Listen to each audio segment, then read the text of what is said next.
Tiffany Meyer. There's speculation that the Wuhan Institute of Virology could be the origin of the CCP virus. It's a P4 lab, the highest biosafety level. Radio France investigated how France helped China to build the lab in 2004, but was then excluded from the project. The idea was to fight infectious diseases together, but the move caused concern in France. The article said China refused to tell France what happened to the mobile P3 laboratories that were funded by French government after the SARS epidemic in 2003. China's lack of transparency made the French uneasy.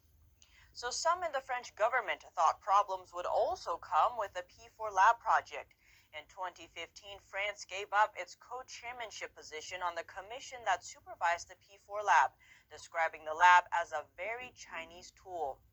In 2017, France announced that 50 French researchers would reside there for 5 years, but this didn't happen in the end. No reason was given.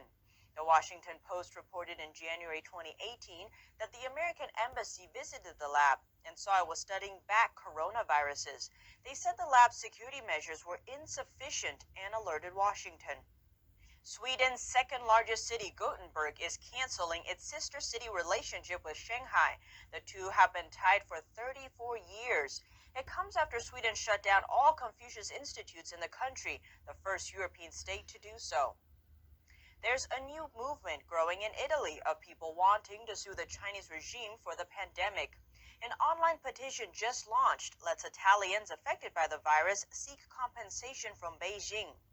The head of the organization behind the movement, One Europe, estimates over 500,000 will sign, and the compensation sought could exceed 100 billion euros.